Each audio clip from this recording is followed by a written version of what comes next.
church in Charleston, South Carolina, and slaughtered a friend of mine, Clemente Pinckney, and 8 other parishioners.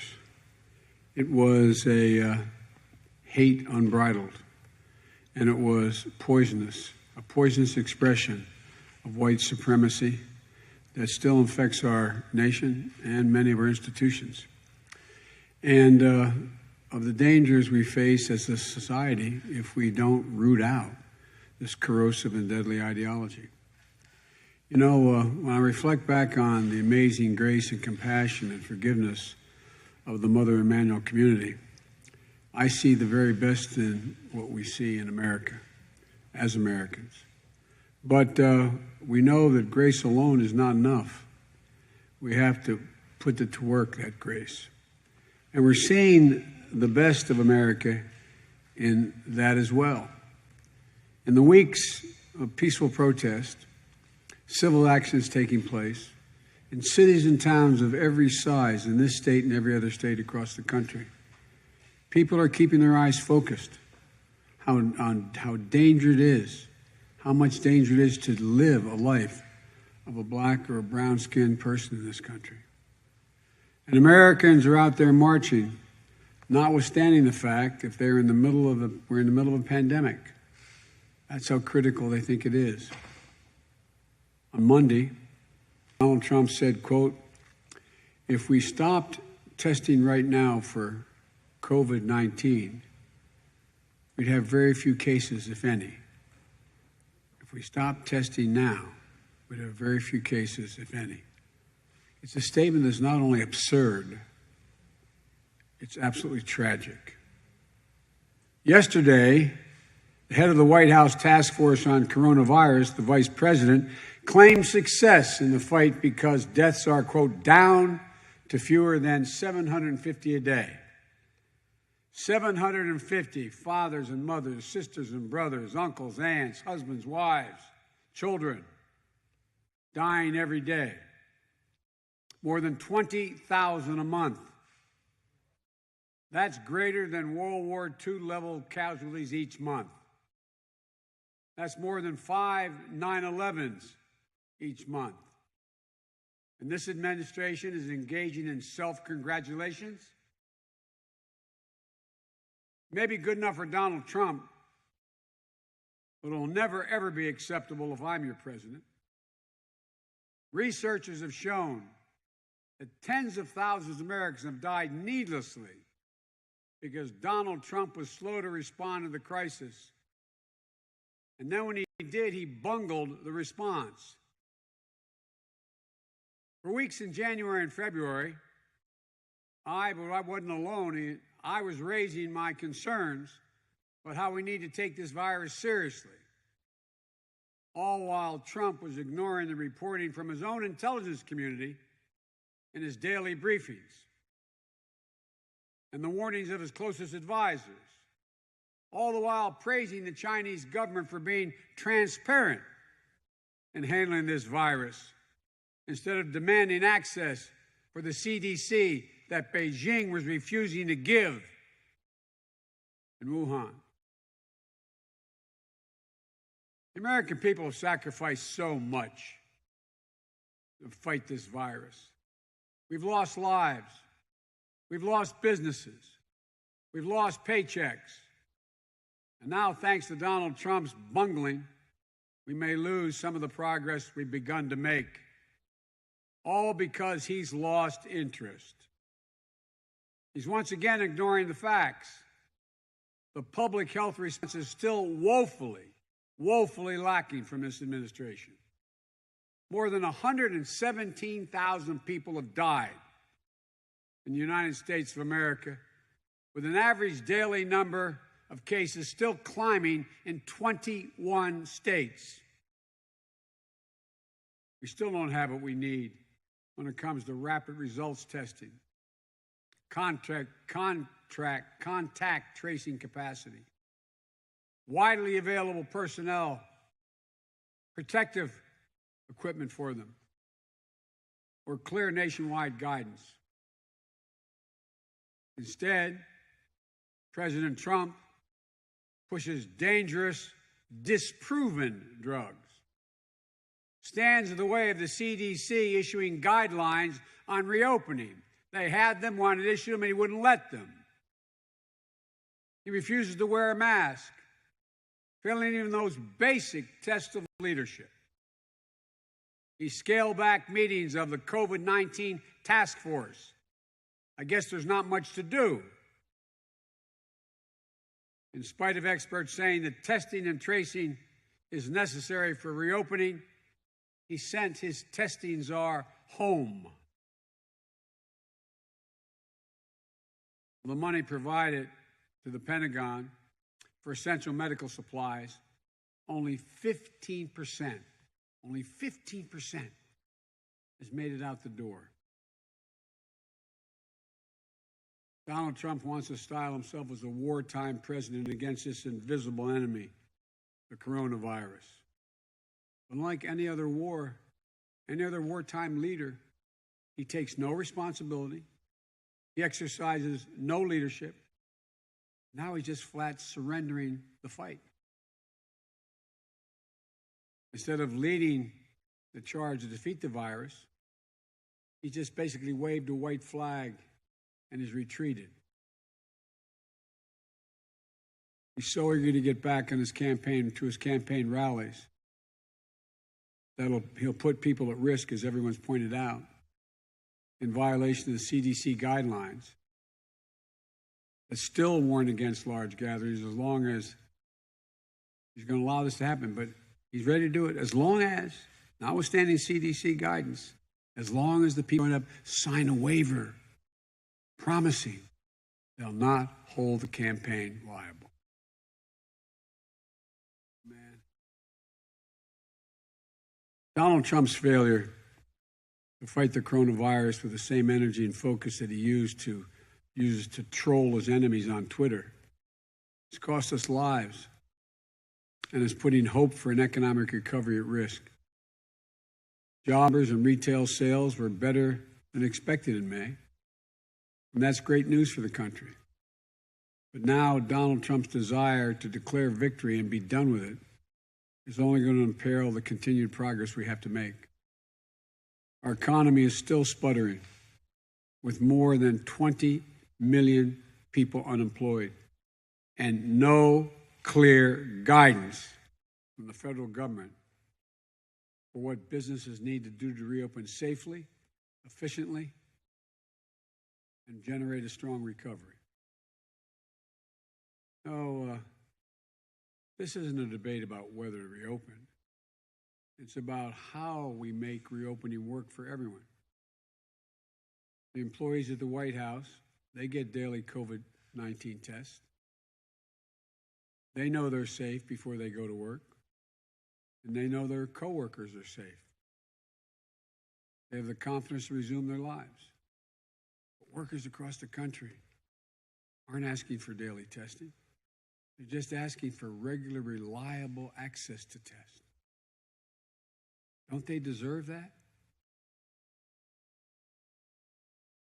So it's not that Donald Trump doesn't recognize the importance of testing.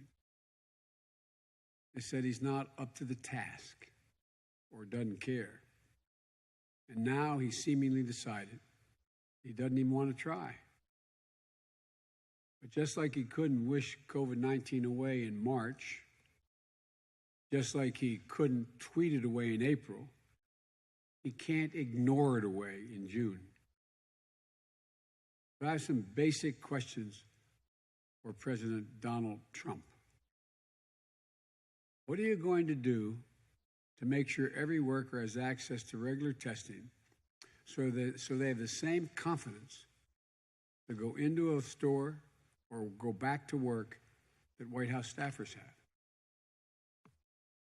Why need schools and child care centers to navigate the uncertainty all on their own without an effective guidance and resources that they need to protect the kids and their communities? Why don't you enforce the OSHA standards for worker protection during this global pandemic?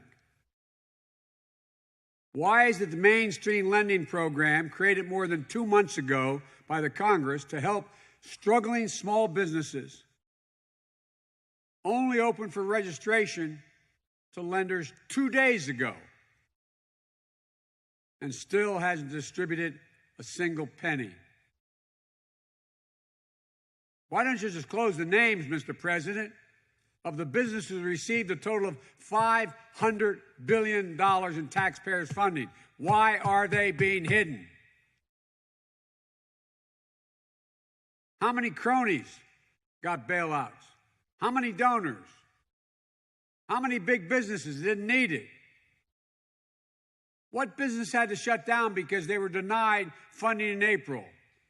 What businesses didn't get special approval that others got by a nod from the top? Why did you get rid of the watchdog, Mr. President? Why did you get rid of the watchdog appointed to oversee every dollar distributed, an inspector general? Why did you get rid of that person that Congress passed? What are you trying to hide? It's a bad management on top of bad planning, on top of neglect. And it's totally unacceptable for a great nation like ours. Folks, here's the truth. The pandemic is still here. It's going to be here for the foreseeable future until we get it under control or until we have safe and proven, widely available vaccine. COVID-19 is a fact of nature. We have to deal with this virus and everything that comes with it. We have to deal with it head on, honestly. Tell the people the truth. Paraphrase Franklin Roosevelt in the Depression. The American people can handle anything. Just tell them the truth.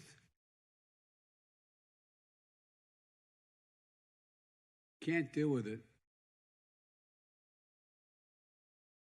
the way you're doing it. The only way to deal with it, Mr. President, if we put in the work, investing in building a dynamic, resilient economy and health system capable of getting and then staying ahead of new outbreaks. We have the capacity and the resources to do that.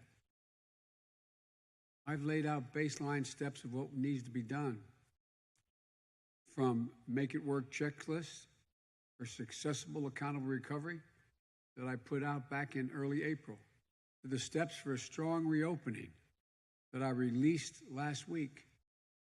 It's not rocket science. Granted, I have incredible scientists advising me on almost a daily basis on how to proceed, but it's not rocket science. It's common sense.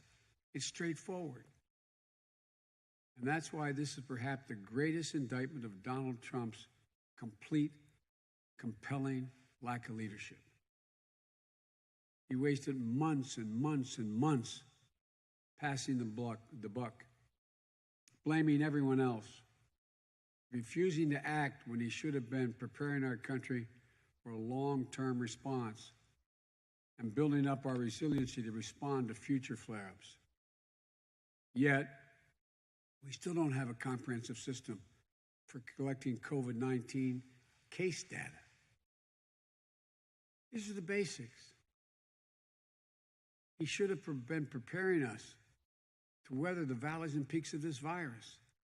He should have been working to shore up the vulnerabilities in our healthcare system that have been laid bare in this crisis and he's trying to eliminate in court. He should have been working to bridge the inequities and strengthen the cracks in the foundation of our economic system that have exposed for everyone to see. He hasn't done any of it. Because of the depths of Donald Trump's failures, this pandemic will continue to be worse for all Americans and much worse for Black and brown Americans who are getting hit the hardest.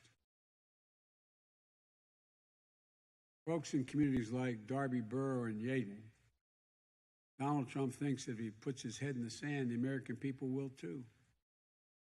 But it doesn't work that way. Not when hundreds of people are still dying every day and millions are unemployed, wondering how in God's name they're going to keep the lights on and food on the table. Not when workers are weighed down with worries about their safety or what happens if they get sick. And there are the steps that we need to be taking now to steer us steadily and strongly in the right direction, see us through this time, to make a more resilient future. They're all available. First, we have to do everything we can to avoid deadly spikes in the infections as people begin to go back out into the world. We're not that much better prepared today for the run of cases that overfills our intensive care units than we were 3 months ago. Second, we have to help give people the assurance and precautions that are necessary to restart the economy with confidence. If Americans lose what faith they have left, what little faith they have left in the government's ability to manage this pandemic, we'll see much deeper and longer-lasting economic impacts than and with even greater repercussions for people's well-beings. Mr. President, don't leave the American people to face this threat on their own with no guidance, resources, or leadership from the federal government. Don't let support from the CARES Act expire next month while people are still hurting. Don't leave our frontline workers exposed without the resources they need, and don't waste any more of our time, Mr. President. The American people need confidence of clear guidance, grounded in science that's going to allow them to resume their daily lives. American businesses need the support of the federal government to continue to backstop them through this phases of reopening. And workers need assurances that their health is your first concern. Americans need a president who will put the American people first, not his or her own ego. America needs a president my time. who will do the work. You said that I reclaimed my time. I know. want the discussion. I know that Gentlemen reclaimed his time. I said I reclaimed my time. I already know that there are Mr. people on the President, other side that have Wake up. black grandchildren. It is not to about work. the color of your kids. There's It is so much about more to be done. black